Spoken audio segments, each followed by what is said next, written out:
Hello, welcome to the Tim Booker channel. Wishing everyone an enjoyable listening experience. Today, the book I'm interpreting for you is The Art of Delegation. I'm not sure if you've ever faced this dilemma in your career. You've just been promoted to a supervisor, the joy hasn't worn off yet, but a pile of concerns hits you. Your workload is overwhelming, and you want to delegate some tasks to your subordinates, but you're unsure which tasks to assign because they're all challenging and important. You fear that your subordinates might procrastinate or waste time, or worse, mess things up, leaving you to redo everything. So, you meticulously specify what you want, the format, and the steps, 1, 2, 3, but you still feel that something isn't right because your subordinates are waiting for your instructions for every step, and you're as stressed as doing it yourself. The author of this book, Hirosai Ogura, points out that supervisors who can't delegate effectively not only exhaust themselves but also miss out on more challenging and crucial management tasks, such as organizing and standardizing processes or devising company strategies. Simultaneously, their subordinates miss out on learning opportunities and career advancement chances. Therefore, delegating tasks is the first thing every supervisor should learn. It's essential to note that the tasks we're discussing here primarily refer to temporary assignments given by supervisors to subordinates outside their regular or daily work. Later, these temporary tasks might become regular duties. Hirosai Ogura, born in 1965, is a renowned Japanese HR expert specializing in leadership development. With nearly 20 years of leadership experience, he now chairs his HR consultancy firm. He has provided guidance to around 30,000 supervisors on how to nurture subordinates and build leadership skills. According to the author, when delegating work, supervisors should first find an appropriate method for delegation and then work on minimizing risks. The delegation method isn't complicated, it involves identifying suitable tasks for delegation and selecting the right individuals. As for risk reduction, it's about controlling the delegation process. Now, I'll introduce the book through 3 questions. 1. What types of tasks are suitable for delegation? 2. How do you choose the right people to delegate to? 3. How should you execute the delegation of tasks? Let's start with the first question. What types of tasks are suitable for delegation? The author believes there are 2 categories of tasks that are suitable for delegation. The first category is tasks that are repetitive and routine, such as preparing materials for weekly meetings or taking meeting minutes. When subordinates excel at handling these repetitive tasks, supervisors can consider delegating more challenging tasks as the second category. These tasks should be ones that effectively enhance the subordinate's skills and contribute to their career development. For example, in the author's company, they provide leadership development consultations for clients. However, if the consultants offering this service lack leadership experience, how can they provide practical advice to clients? Therefore, the author consciously assigns responsibilities like leading morning meetings or managing business reports to subordinates to accumulate leadership experience in their daily work. These are tasks that benefit the subordinate's professional development. It's important to note that the author doesn't require subordinates to be fully prepared as a standard for task selection. Instead, he believes that, based on the 2 criteria mentioned earlier, once suitable tasks for delegation are found, they can be directly assigned to subordinates because people often grow quickly once they are given responsibilities. However, the author advises supervisors not to suddenly assign 3 types of tasks to subordinates. 1. Tasks that are entirely unfamiliar to them, in fields they've never been involved in before. For instance, the author received an email from an employee in the company's internal editorial department asking him to review a proposal. The department head wanted to give the employee a career-advancing opportunity, so he let the employee handle the proposal independently and present it to the author. However, since the employee had never done this before and had no prior contact with relevant personnel, the author didn't reply to the email but instead called the department head to discuss the situation.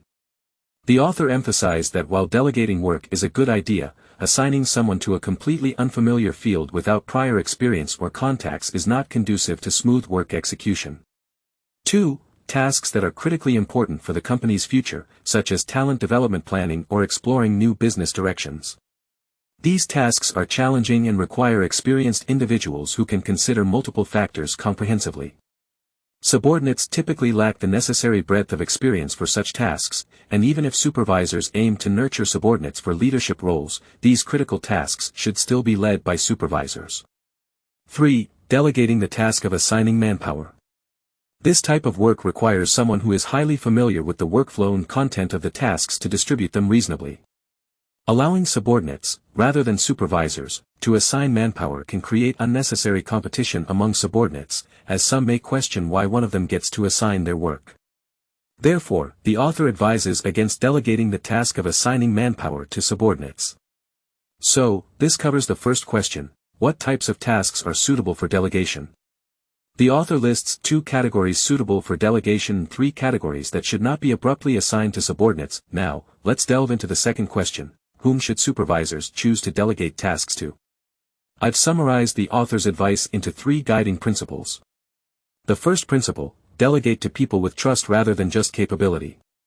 From the perspective of subordinates, being assigned tasks by a supervisor can feel similar to receiving unreasonable demands. These tasks often fall outside of their usual job responsibilities and may be something they haven't done before, causing significant stress and longer working hours. If subordinates only possess the capability but lack trust in their relationship with the supervisor, they might interpret the delegation as deliberate hardship. For instance, if a supervisor assigns an urgent task without mutual trust, the subordinate may think, "Why am I being burdened today? Is someone trying to push me beyond my limits?" However, with mutual trust, the subordinate's perspective may change. Even if the deadline is tight, they will likely understand that the supervisor has compelling reasons, perhaps due to pressure from higher-ups, and may willingly put in extra effort. Trust can significantly influence subordinates' attitudes and the outcome of the delegated task. The second principle: respect voluntary acceptance. While the author emphasizes not waiting for subordinates to be fully prepared before delegating challenging tasks, it's crucial to clarify that hard pushing isn't the same as forcing. Subordinates should have the freedom to accept or decline the work voluntarily. Think of it as presenting them with a choice, and it's up to them to decide. The supervisor's role is to do 2 things: first, transparently explain the challenges, urgency, and the level of pressure the subordinate will face in completing the task. Second, articulate what skills and experiences the subordinate can gain from this work. After conveying this information clearly, the supervisor can extend an invitation, asking if the subordinate would like to take on the task. The autonomy then shifts to the subordinate, who decides whether to tackle the immediate challenge. This approach ensures that subordinates fully understand the risks and willingly accept the responsibility. It also prevents them from blaming the supervisor if difficulties arise, as the choice was entirely theirs. The third principle: choose individuals with long-term career aspirations or those committed to doing the job diligently. In the short term, accepting delegated tasks may seem disadvantageous. It increases workload, extends working hours, and doesn't guarantee immediate promotions or pay raises. Without a long-term career plan, some subordinates may be hesitant, thinking it's too troublesome for no extra benefits. However, if a subordinate has clear long-term goals, such as aspiring to become an industry expert, accumulating experience for a top-tier company, or planning to start their own business in the future, their perspective will differ. They may see the value in the experience gained from this task for their future career aspirations. This type of individual, with long-term career goals and plans, is well suited for delegated tasks. Additionally, supervisors may encounter subordinates who may not have grand career plans but are willing to excel at their current responsibilities, demonstrating reliability and a commitment to performing well. These individuals are also suitable candidates for delegated tasks, as they tend to be diligent and dependable. The author acknowledges that not everyone has a clear vision of their future career, and in his experience advising and training over 30,000 supervisors, he has found that only about 1% to 2% of people have long-term career plans. During the delegation process, supervisors can assist these individuals in formulating career goals, providing them with a preliminary idea of their career prospects and what they can achieve through this experience. However, since the choice ultimately lies with the subordinates, supervisors must be prepared for the possibility of rejection. If a subordinate declines the task, the author suggests that supervisors should handle it with caution and not hastily delegate it to someone else. The initial choice was made with careful consideration, and if the task must be reassessed for execution or potential cancellation, it should be done thoughtfully. So, the second question, whom should supervisors choose to delegate tasks to, is now explained. Supervisors should adhere to these 3 principles: trust-based selection, respect for voluntary acceptance, and choosing individuals with long-term career aspirations or strong commitment to diligent work. If a subordinate declines the task, it should be re-evaluated with care. With this understanding, supervisors can effectively decide both the tasks to delegate and the suitable individuals for delegation. Next, we move on to the third question: how should the delegated work be executed in practice? I'll outline the author's suggestions in 3 dimensions: before delegation, after delegation, and final review. These recommendations aim to mitigate the risks associated with delegating work and foster the growth of subordinates. Let's start with before delegation. The core keyword at this stage is progressive delegation of responsibility. Before initiating delegation, it's crucial for the supervisor to clarify with the subordinate that along with the work being delegated, the responsibility is also transferred. If errors occur during the work, it's the subordinate's responsibility to rectify them, and the supervisor should refrain from intervening. For instance, if the supervisor assigns the task of collecting and organizing meeting materials to the subordinate, it becomes the subordinate's responsibility to ensure the accuracy of the data within those materials. You might wonder what happens if a subordinate's mistake impacts the organization or causes losses. The author's stance is clear: in the interest of nurturing subordinates, even at the cost of performance, the commitment to delegation should be upheld. Trying to gain exceptional talent without any sacrifice is nearly impossible. Within this framework, the author further advises that lowering standards and expectations, especially due to a subordinate's initial exposure to the task, should be avoided. Consistent standards should be applied from the outset. Lowering expectations might lead subordinates to think that they can afford to be lax, assuming that the supervisor will resolve any issues. Therefore, maintaining consistent standards is essential. Another point to consider before delegation is to follow a step-by-step approach. Just as mentioned earlier regarding the role of an in-house newsletter editor-in-chief, originally reporting directly to the author, it was inappropriate for the chief to unilaterally change the reporting method without informing others. Instead, a normal procedure should involve at least 3 stages. Initially, the supervisor leads while the subordinate participates in on-site tasks in a supporting role, then the subordinate leads while the supervisor supports, and finally, the subordinate takes full control, having completed the preparatory work for delegation. During this last stage, there are 2 core principles: no interference, and no neglect. It's vital to refrain from interfering or taking over the task, allowing the subordinate to grow. The supervisor should adopt a supportive role, similar to a mother watching her child perform a piano recital from the sidelines. The supervisor can encourage and provide feedback but must resist the urge to intervene. It can be challenging for supervisors, fearing subordinates might make mistakes. Still, they must overcome this urge and genuinely trust their subordinates. Trust is crucial for the work to yield positive results and for subordinates to progress. However, after delegation, it's equally important not to become complacent. Regular communication with subordinates to track progress and prevent projects from going awry is necessary. Waiting until the last moment to discover problems is not ideal. So, how does one strike the right balance in managing subordinates? Some supervisors might tell their subordinates to approach them anytime with questions, but the author believes that this approach can often lead to an empty offer. Subordinates may hesitate to approach busy supervisors with their concerns or might worry that their questions are too simple.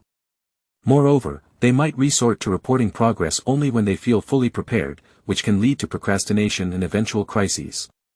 So, how to resolve this situation? The author suggests 3 steps. 1. Establish a communication mechanism, which can be daily or weekly, and should ideally occur during informal times like lunch or afternoon tea. During these conversations, the supervisor should inquire about progress in a supportive manner, allowing subordinates to share details about their work. The supervisor can provide feedback and insights but should respect the subordinate's autonomy in deciding whether to accept the suggestions. 2. Set deadlines and break down tasks. Encourage subordinates to divide large projects into smaller, manageable tasks with clear milestones. This way, it's easier to track what has been accomplished and what remains to be done. 3. Express acknowledgement and understanding. When subordinates encounter challenges or put in extra effort, supervisors should convey empathy and appreciation. For instance, if a subordinate is working late, the supervisor should acknowledge their hard work. This kind of recognition and support can be a powerful motivator. Lastly, the author emphasizes the importance of not overstepping. Supervisors should avoid giving direct orders to subordinates, as it can undermine trust and create confusion. It's crucial to maintain a hierarchical structure and communicate through the designated channels. So, the third question regarding the execution of delegated work is now explained. It involves progressive delegation of responsibility, consistency in standards, a step-by-step approach, balanced communication, and recognizing the significance of not overstepping in the chain of command. This knowledge equips supervisors to effectively oversee delegated tasks and guide subordinates toward success. It's time for the third phase of reviewing. Regarding this stage, the core keywords are summarizing and optimizing. First, if the project has failed, supervisors should learn to accept failure and give subordinates room to fail.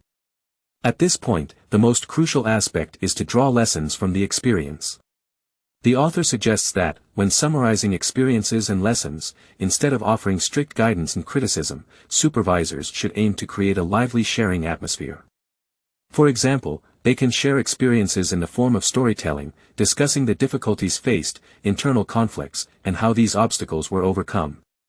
Dramatic stories are motivating, and the details serve as cues for those about to undertake similar work. Secondly, supervisors themselves should also summarize and optimize this delegation system.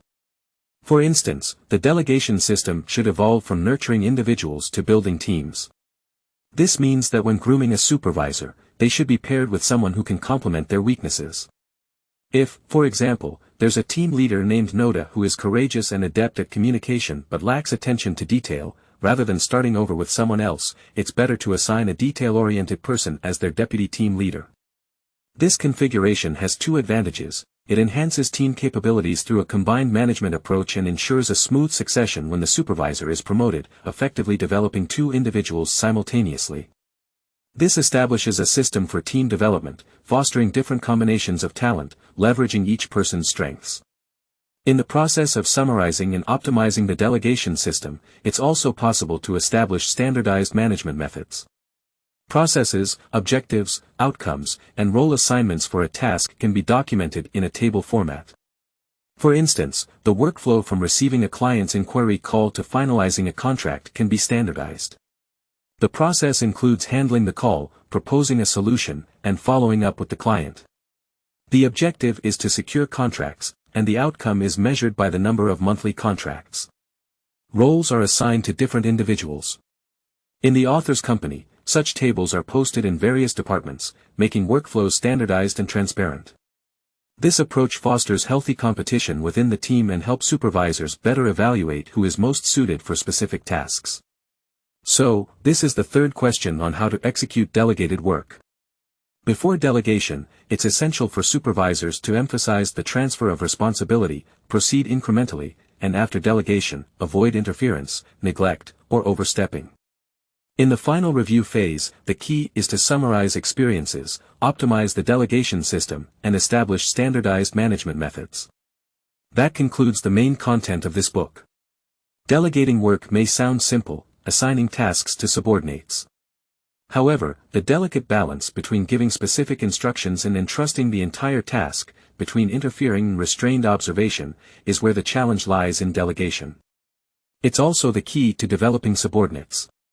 The hope is that this book brings about a change in mindset and provides practical guidance to leaders at all levels.